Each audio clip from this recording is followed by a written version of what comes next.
The global COVID pandemic really propelled digital transformation in public health. We had these map dashboards with vast amounts of data summarized and that we were glued to on a daily basis. We had artificial intelligence performing hotspot detection. Contact tracing was used to identify some of the key spreading events. What actually spread the disease? What were the most important factors?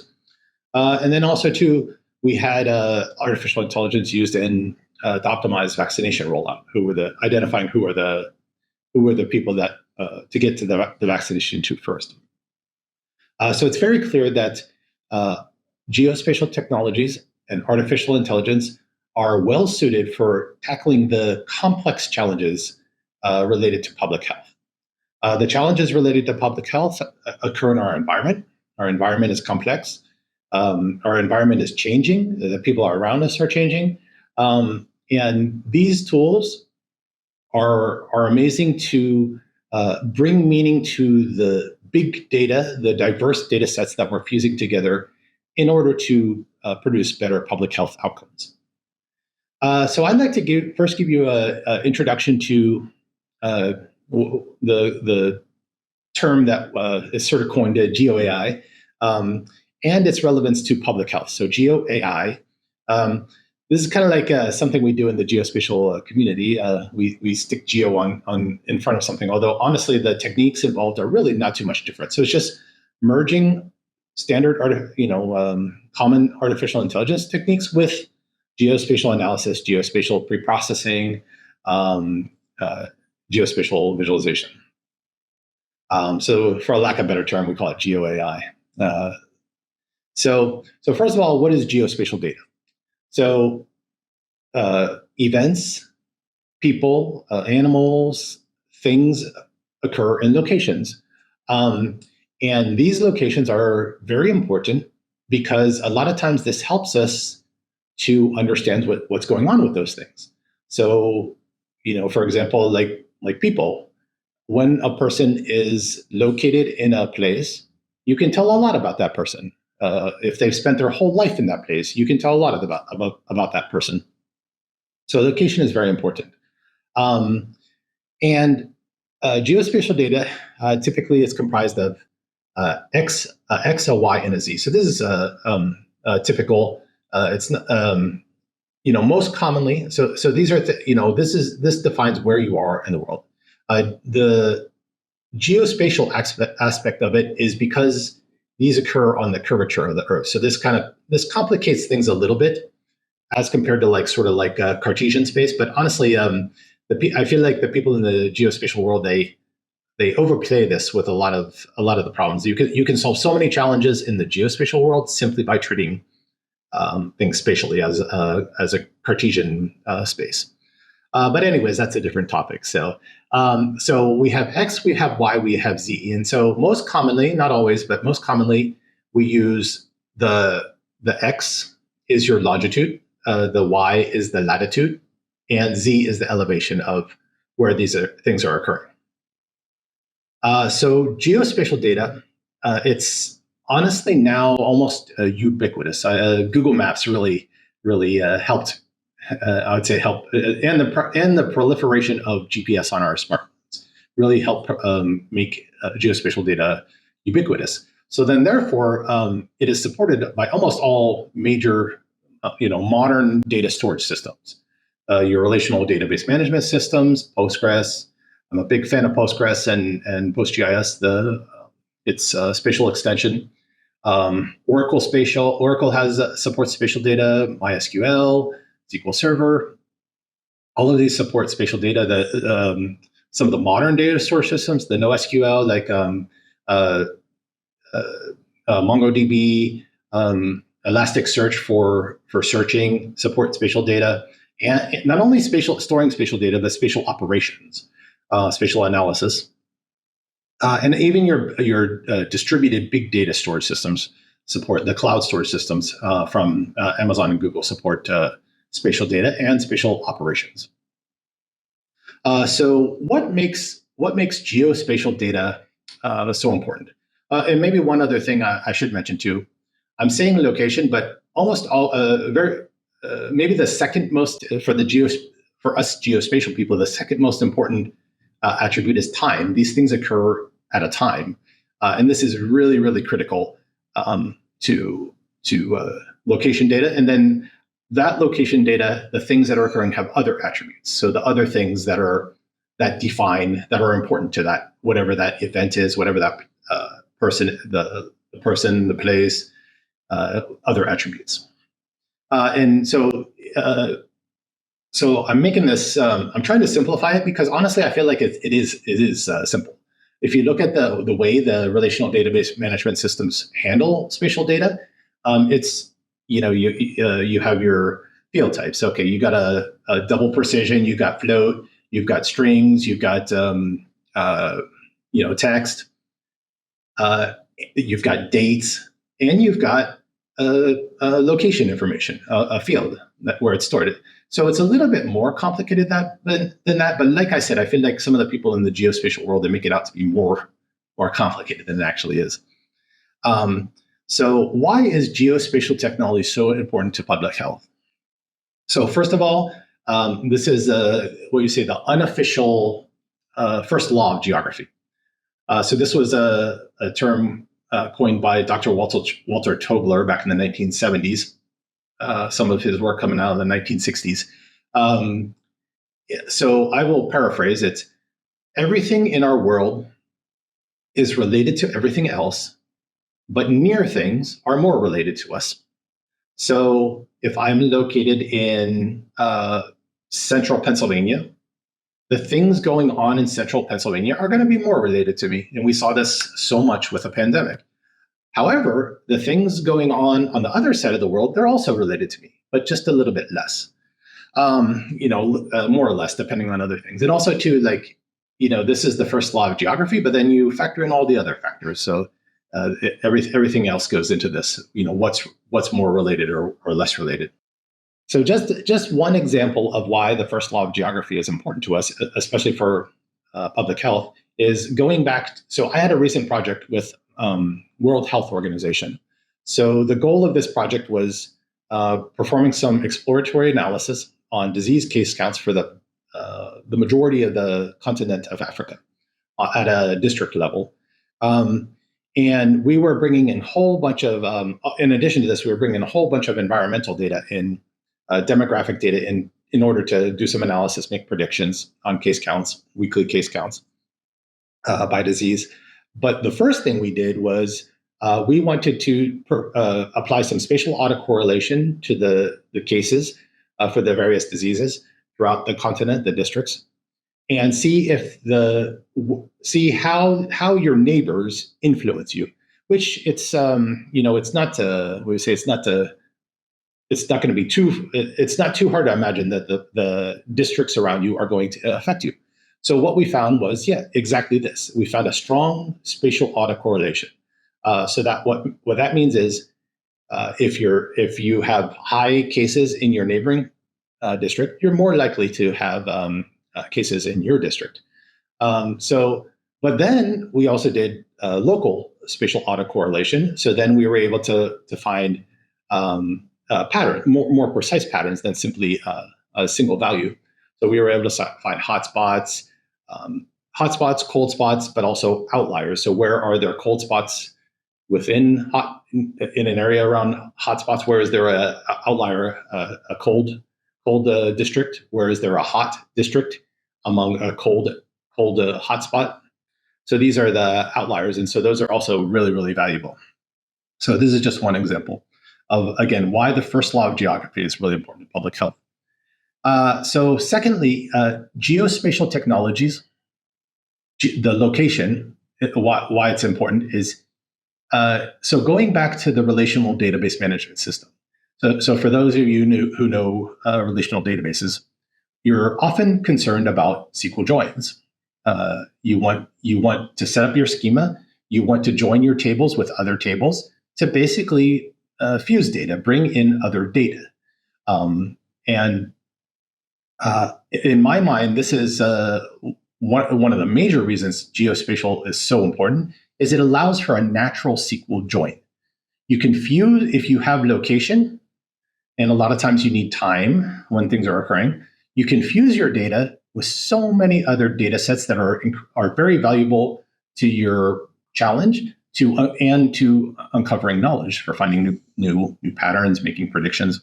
So in my mind, geospatial technologies, it acts as this natural SQL join. Going back to the project I did with WHO, we joined by district location. We brought in weekly, it was like over the course of a couple of years, we went out, got remotely sensed precipitation data, temperature data, demographic data, elevation data, things that would influence things in our environment that influence disease spread.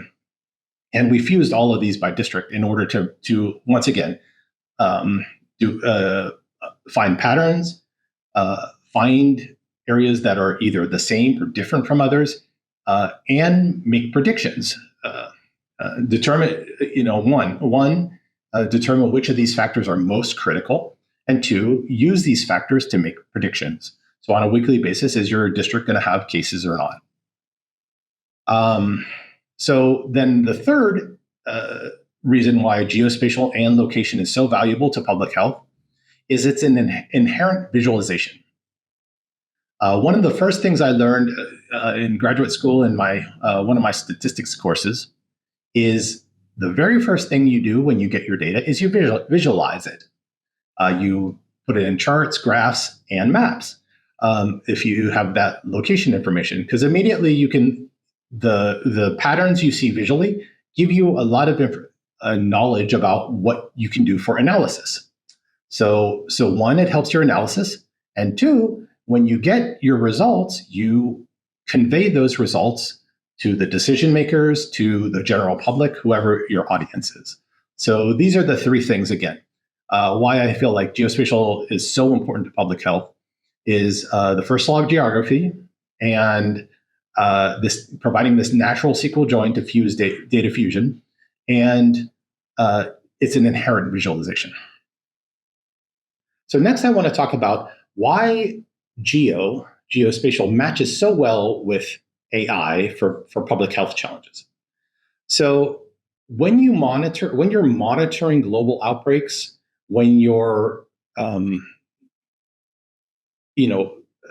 to pay attention to or make predictions on a global scale, even honestly on a country scale, if you're getting detailed, and you're using this data fusion, you've got your health data, you've got your demographic data, some of the GIS vector data, roads, rivers were important to us, and water bodies were important to us in WHO for the WHO project, because a lot of times those are disease transmitters.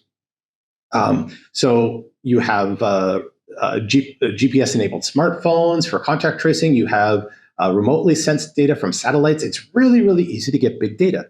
The first Earth observation satellite, I think, I'm pretty sure this was the first one, was Landsat 1. This was in the 1970s. So ever since then, in the geospatial world, we've had this big data challenge. It's really easy to get big data. So once you start getting this big data, it really very quickly outpaces human cognition.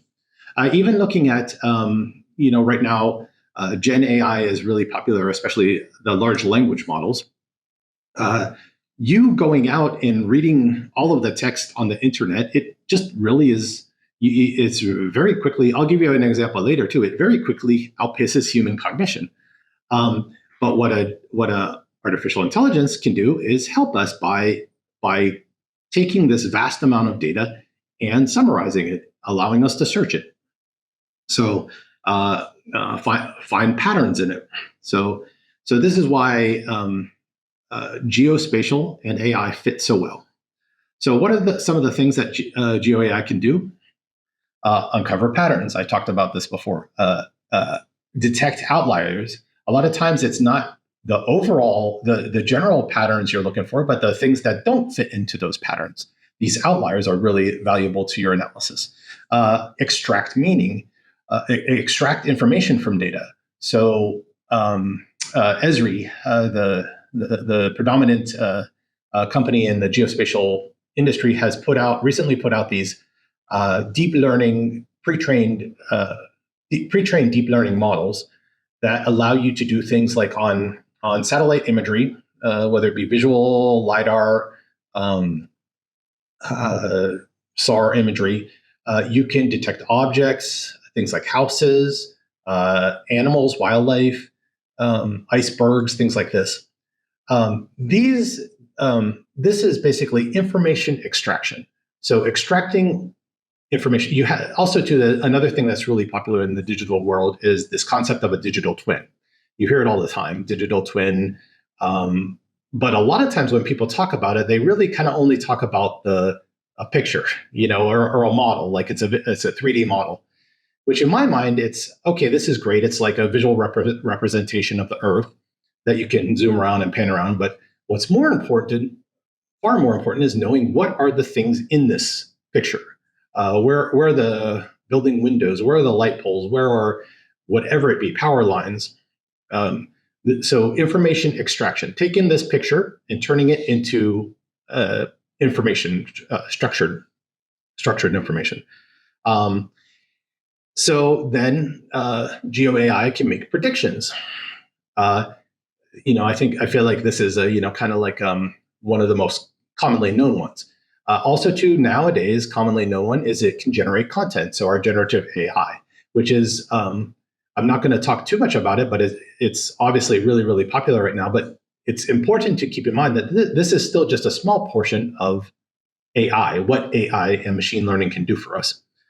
And so generate content. I feel like, in addition to what we've seen with this Gen AI helping us out, helping us with ideas, helping us generate content. In addition, I feel like this is going to be really important for machine learning itself, because a lot of times with machine learning, you need training data. This training data is not too easy to come by. So there's a common practice is taking your training data, either from it generating synthetic data or augmenting your data and manipulating it in certain ways.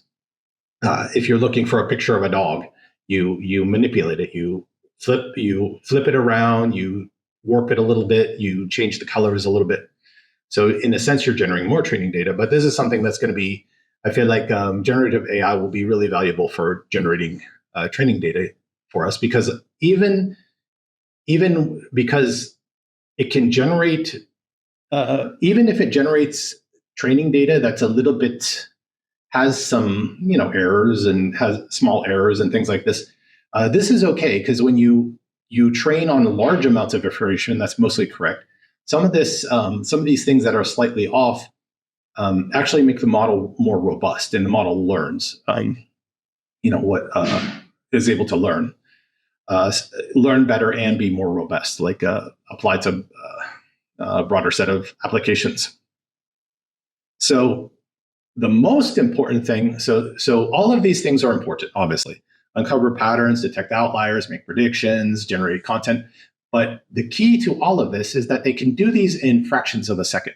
So things that previously took us a really, really long time to do, it does it in fractions of a second.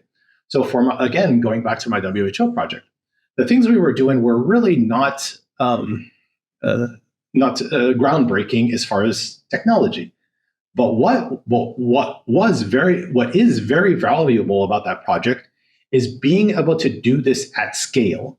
So keep this local district prediction, but then because it's so computationally efficient, scale this to the entire continent of Africa, is the majority of the continent of Africa, and do this on a weekly basis, and do this in fractions of a second, things that probably would have taken months to do previously. Do this in fractions of a second. So this is really valuable for public health and for response to epidemics. So let me give you some examples of GeoAI towards public health, and I'll go back to like maybe one of the most well-known geospatial maybe back then we'd just call it mapping, geospatial applications in public health. So this was in the 1850s London, is kind of like a famous case. So Dr. John Snow, so at that time they didn't know that cholera. So there was a cholera outbreak. They didn't know that cholera was a waterborne disease. There was lots of theories and also myths on how it was spread. And so he did a lot of research and analysis. And one of the things he did, which confirmed his findings, was he mapped cholera cases in a small area of London. And he overlaid, so this is your GIS, overlaying data, fusing data. He overlaid well locations, drinking water well locations. So he saw that the vast majority of the cases were around one particular well that turned out to be infected with cholera, which allowed him to determine, along with a lot of his other analysis, allowed him to determine that cholera is a waterborne disease. It's spread through infected water. So this is just again, one example. So now let's get back to some more modern examples. So healthmap.org. So this is from the Boston Children's Hospital. So this is being able to take in very diverse data sets, news media, put all of this together using our AI, natural language processing, put all of this information together on a map or a dashboard. So presenting to you the global health situation. This is a really important one. I had done also something similar for using natural language processing, similar to this for the World Health Organization recently. So they have this system called EIOS. So is it Epidemic Intelligence from Open Sources. So what they're doing is monitoring news media outlets online to try to detect potential outbreaks, monitor how those outbreaks are going, what is the government's response in the areas, what is the public's response in the areas. But so the challenge with this, so they have the EIOS system, which does some amazing things. It takes the news articles. It allows you to search, through a search engine, maybe Elasticsearch allows you to search on them. Gives you ranked results. Uses Google Translate to translate the ones that are not in English. Detects place mention entities. Uses named entity recognition to detect entities, persons. Gives you some nice time visualizations. But so the folks I worked with at WHO, however, they were spending so much time reading these news articles and trying to determine if they're relevant to them or not is really, really time consuming. I had a similar issue for my my dissertation research, where I was looking for in social media and news articles statements that describe things moving. It was such a tedious task. And in the end, similar to what I did for WHO, I did for my own research is I built a machine learning model, trained the model to predict these. So go out to all of the data I'm collecting and predict which are the ones that describe movement. So I did the same for WHO. I took all of their many. Actually, it wasn't that many. It was a couple hundred of their. This was a proof of concept. A couple hundred of their past articles that they deemed to be relevant to them. Trained the model, and it was able to do a really good job at predicting what are the articles that are going to be relevant to them. And you can take this this prediction. A lot of people don't know this, but a machine learning model, it doesn't predict yes or no. It gives you a probability, like between 0 to 1, a probability of this being relevant. And this could go into your ranking system and give you back the relevant articles, both to save time and so that they don't miss relevant articles. Because this is so time consuming, they can miss relevant articles. So this is something that's very important. Another example, both in information retrieval. So I'm talking about bringing back relevant information. So both in information retrieval and in artificial intelligence, a lot of times you evaluate your success based upon this thing called a confusion matrix. So you have your true positives. These are things. So articles I predicted to be relevant to them, and they are actually relevant to them. You have your false negative or your true negatives. So this is articles I predicted to be not related to them, to their interest, and they actually aren't. But then you have your errors. So false positives are so false negatives are those. Yeah. So I'll go with I'll talk about false positives first. So false positives are errors that I'm predicting them to be relevant, but they actually aren't. So the problem with these are that they use resources. You have to read them, and in the end, they're not relevant. So it uses your human resources. But the false negatives are actually also really important to minimize, because these are ones where I'm predicting it to be not relevant, but it is, and it again might be missed. They might miss relevant information, very relevant information. So the idea with the confusion matrix is you minimize those two errors and maximize the success. So another example, a common example, is from what GeoAI can do for public health. Is there's quite a few of these projects. They're kind of like lumped into what we say data for good, although not always. Sometimes they're sold for profit. But what these are data sets created using analytics and AI to scale them from other data sets. So I'll give you two examples. Meta puts out a data set called, which is population density estimates for the globally, high resolution. So these are really valuable to for example, we use, I'll say a second one, we use a similar data set for, again, making predictions on disease. How dense is the population? And most importantly, doing this at a high resolution, which is oftentimes simply not feasible by other methods. And then a second example I'll give you is World Pop.